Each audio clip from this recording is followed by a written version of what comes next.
গাছপালা যেহেতু আমাদের দুইজনেরই পছন্দ, তাই বাসাটাকে গাছ দিয়েই আমরা দুইজন একসাথে সাজিয়ে নিচ্ছি।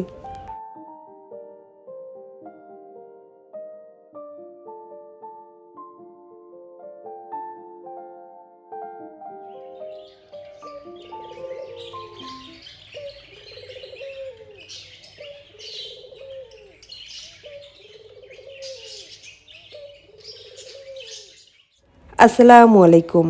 বাংলাদেশি ব্লগার নার্গিস&R চ্যানেলে নতুন আরেকটি ডেইলি লাইফস্টাইল ব্লগ দেখার জন্য সবাইকে স্বাগত জানাই। আশা করছি কাছে দূরে যে যেখান থেকে আমার ভিডিওগুলো নিয়মিত দেখেন বা দেখেন না, সকলেই ভালো আছেন, সুস্থ আছেন। আলহামদুলিল্লাহ, আমরাও বেশ ভালো আছি। সকাল থেকে সন্ধ্যা পর্যন্ত আমার কাজের কিছু অংশ বিশেষ নিয়েই একটা ভিডিও আপনাদের সাথে শেয়ার করছি। আশা করছি পুরো ভিডিও জুড়েই আপনারা আমার সাথে থাকবেন আর আমার আজকের ব্লগটি আপনাদের ভালো লাগবে। ভিডিওটি দেখতে দেখতে কোনো অংশ যদি আপনাদের ভালো লেগে যায়, প্লিজ ভিডিওটিতে একটি লাইক দিবেন।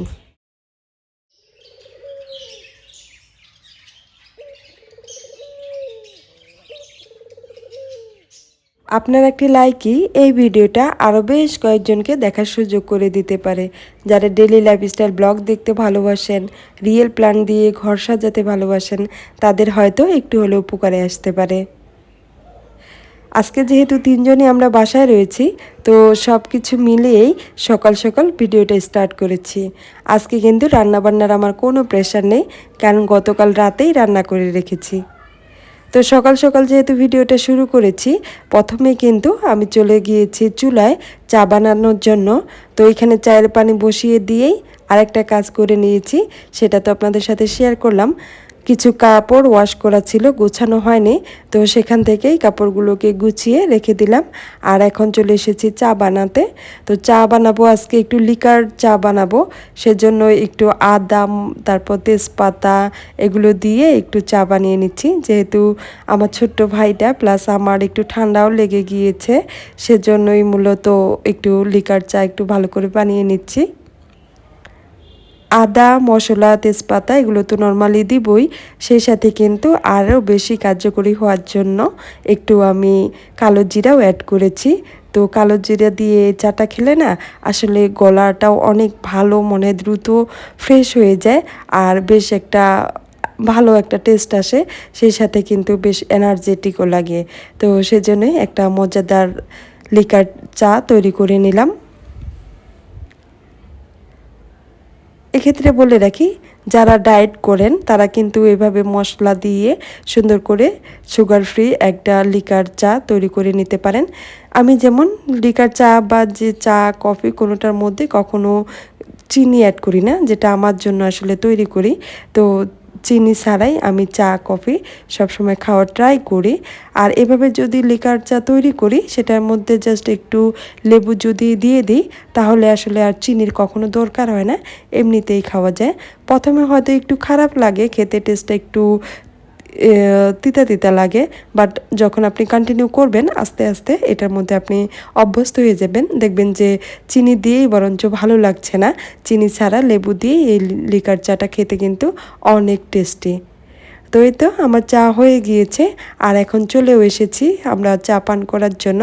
আর আপনাদের ভাইয়া সে চা এখন খাবে না, তো আমি আর আমার ছোট্ট ভাই, আমার দেবরজি, সে দুজনে মিলেই এখন একটু চা পান করছি। তো চা পান করার জন্য কিন্তু সেই আবার আমার বিছানায় বসে গিয়েছি, কারণ এত সুন্দর একটা সাদা মেঘের আনাগোনা, এত নীলাভাব আকাশের মধ্যে, এটাকে কি মিস করা যায় বলুন তো। তো এখানে চা পান করছি আর সাদা মেঘের আনাগোনাই দেখছি। তো দুই ভাই বোন চা পান করার শেষে আরাফাতকে বললাম যে ভাইয়া, তুমি যেহেতু তোমার পরীক্ষা চলছে, তুমি পড়তে বসো। আর আমি কিন্তু ওর পাশে বসে থেকেই ওর গল্পের বইগুলো পড়ছিলাম আর ওর পড়াও শুনছিলাম।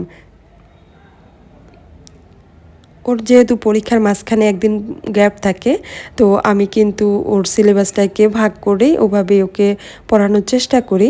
তো আজকে একটু যেন এমসিকিউ ভালো করে, তাই একটু রিডিং পড়তে দিলাম। আর সাধারণ জ্ঞানমূলক যে প্রশ্নগুলো আসে, সেগুলো যেন সে একবারে সঠিক উত্তর লেখার চেষ্টা করে, সেজন্য আসলে ওগুলো একটু লিখিয়ে নিচ্ছি। এখন তো সৃজনশীল পড়াশোনা, তো আমরাও কিছুটা সৃজনশীল পেয়েছিলাম। আসলে প্রথম সৃজনশীল কিন্তু 2010-এ হয়, সো আমরাই সেটাতে ফার্স্ট অ্যাটেন্ড করেছিলাম। তো সেটা থেকেও কিছুটা কনসেপ্ট তো রয়ে গিয়েছে। আর অনেক দিন যাবত যেহেতু এসব পড়াশোনা থেকে বিরত, নতুন করে আবার তাকে সব শেখাতে হচ্ছে, প্লাস নিজেও অনেক কিছু শিখতে পারছি। বাচ্চারা পড়তে চায় কিন্তু লিখতে চায় না। তো এরকম সমস্যা মনে হয় কম বেশি সকলের বাচ্চারই রয়েছে। আমার দেবরের একটা প্রবলেম, ও পড়া পড়বে, মুখস্থ বলতে দিলে খুব ও এক্সপার্ট এটাতে। বাট যখনই আমি লিখতে দিব, ওর পেট ব্যথা, হাতে ব্যথা, নানান রকম ইস্যু সে আমাকে শোনাতে থাকে। তো ওকে লিখতে দিলেই না ওর খুব মনে হয় কষ্ট হয়ে যায় লিখতে, এমন একটা ভাব করে। তো আমিও তো নাছোড় বান্দা, সব কিছু একবারে কড়ায় গন্ডায় বুঝিয়ে নিতে ওস্তাদ। তো আমার চাপে পড়ে বেচারা কিন্তু লিখতেও অনেক কষ্ট হচ্ছে।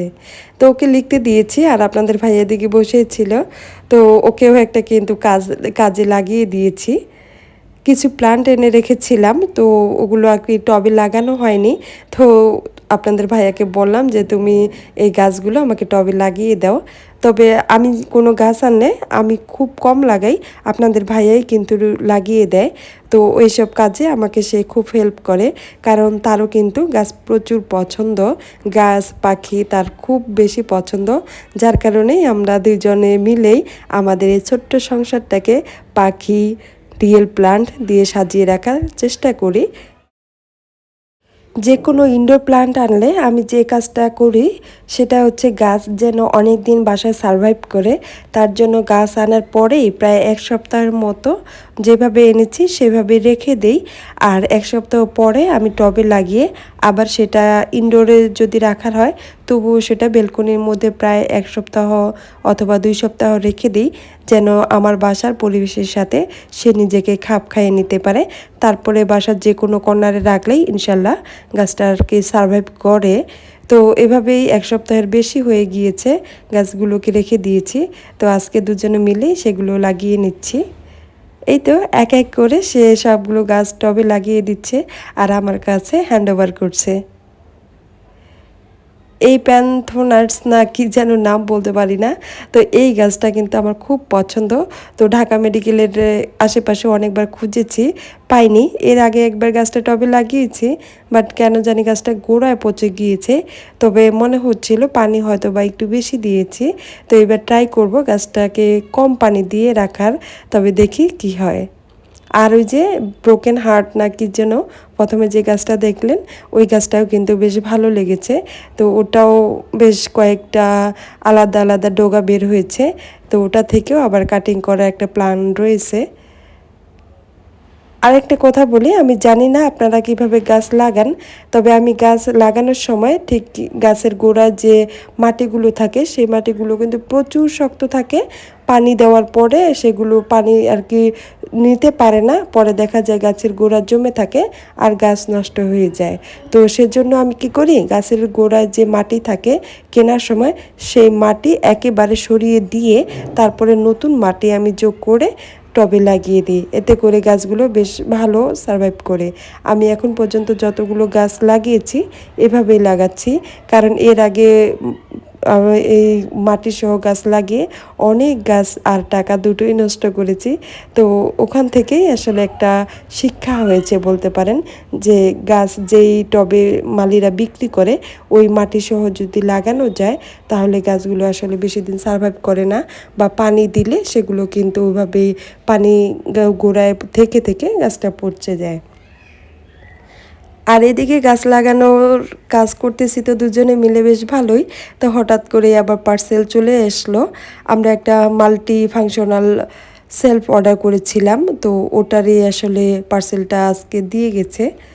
আমাদের আসলে যা কিছু কেনা হয় বেশিরভাগ জিনিসই অনলাইন থেকে কেনা হয়, অথবা .com থেকে আমরা এটা অর্ডার করেছিলাম কিচেনের জন্য। কিছুদিন আগে আপনাদেরকে বলেছিলাম যে আমার একটা শেলফ দরকার, খুব তাড়াতাড়ি হয়তো বা আমি নিব। তো আসলে ওই শেলফটাই আজকে অর্ডার ডেলিভারি হলো। আর এটা কিন্তু এখনও সেট করা নাই, অথবা .com-এ হয় কি যে ওদেরকে বলে আবার যখন ডেলিভারি হয় তার কিছু দিনের মধ্যে 2-1 দিনের মধ্যেই তারা এসে এটাকে সেট করে দেয়, বা একদিনের মধ্যে এসে সেট করে দিয়ে যায়। এখন এটা হচ্ছে বিকালবেলা। তো সারাদিন তো অনেক কাজ করিয়ে নিলাম আপনাদের ভাইয়াকে দিয়ে। আরাফাতও পড়াশোনা করলো। আর যেহেতু সারাদিন রান্নাবান্নার কোনো চাপ ছিল না, শুধু ভাত রান্না করেছি আর গতকালকে তরকারি রান্না ছিল, সেটা দিয়েই দুপুর পর্যন্ত পার করেছি। বেশ রিল্যাক্সেই ছিলাম। তো ভাবলাম তাদের দুই ভাইকে একটু খুশি করে দিই। তো তাদের পছন্দের কয়েকটা পিঠার মধ্যে নারকেল পুলি খুবই পছন্দ করে। তো আজকে একটু তাদেরকে নারকেল পুলি বানিয়ে খাওয়াবো। তো সেজন্য এখানে চাল গুঁড়া আর নারকেল যে কুড়ানো ছিল ফ্রিজের মধ্যে, বাড়ি থেকেই মা দিয়ে দিয়েছেন। তো ওগুলো নিয়ে নিচ্ছি আর নিয়েছি চিনি। তো এখানে আমি নারকেলটাকে প্রথমে একটু ভেজে নিচ্ছি। খুব বেশি কড়া ভাজা করব না, একবারে শুকনো রাখবো না, ভিজা ভিজা করব, তাহলে পিঠাটা খেতে ভালো লাগে। তো সেজন্য আগে নারকেলটা হালকা একটু পানি দিয়ে সিদ্ধ করে নিলাম। তারপরে এর মধ্যে আমি চিনি অ্যাড করে দিচ্ছি। তবে চিনি আর নারকেল দিয়ে এটা বেশ ভালো করে মুচমুচে করে ভাজার পরে তারপরে এটাতে পানি দিয়ে আবার একটু সিদ্ধ করে তারপরে আমি ভিজা করে নামিয়ে নেব। তাহলে এইটা হয় কি, একদিন দুই দিন রেখেও পিঠাটা খেলে গ্যাসও হয় না, সেই সাথে পিঠাটা কিন্তু খুব তাড়াতাড়ি গন্ধ ওঠে না। তো এই তো আমার নারকেলটাকে ভেজে নেওয়া হয়ে গেছে আর কালারটা কিন্তু দেখতে খুব সুন্দর লাগছে। কি বলবো বলুন তো, এই যে নারকেলটা ভেজে রেখেছি, দুই ভাই কিন্তু এসে খাওয়া শুরু করে দিয়েছেন। তো এটাতেই আমার অনেক ভালো লাগে। আর এদিকে এখন রুটি যে বানাবো সেটার জন্য আমি খামিরটা রেডি করে নিচ্ছি। শুকনো গুঁড়ো বা শুকনো চালের গুঁড়ো দিয়ে পিঠা বানানো খুব কঠিন হয়ে যায়। এভাবে খামির তৈরি করা অনেক দিন পর অনেক সময় কনফিউজড হয়ে যাই। তো কেমন জানি একটু ভয় লাগছিল। তো বেশ ভালোই আলহামদুলিল্লাহ খামিরটা তৈরি করে নিতে পেরেছি। এই তো আমার খামি তৈরি করা নেওয়া শেষ হয়েছে। আর এরকম একটা রুটি বেলে নিয়েছি, খুব বেশি পাতলাও না আবার খুব বেশি মোটাও না। এই রুটিটাকে এখন আমি ছোট ছোট রুটি আকারে কেটে নিয়ে পুলি তৈরি করব। আমি জানি এই কাজগুলো আপনারা যারা আমার ভিডিও দেখছেন সবাই অনেক এক্সপার্ট, বাট আমিও তো নতুন করে সংসার করছি। এখনও আমার কাছে সংসারটা 3 বছর যাবৎ সংসার করছি, তারপরেও মনে হচ্ছে খুবই নতুন সংসার, কেবল হাঁটি হাঁটি পা পা করেই আমার সংসারটা চলছে। তো এখন এইতে ছোট করে কেটে নিয়েছি, এটার মধ্যে নারকেলের যে ভাজা নারকেলটা রয়েছে সেটাই এখন আমি দিয়ে দিচ্ছি। আর এখানে কিন্তু একটা মজার ঘটনা রয়েছে আমার আর আমার আরাফাতের।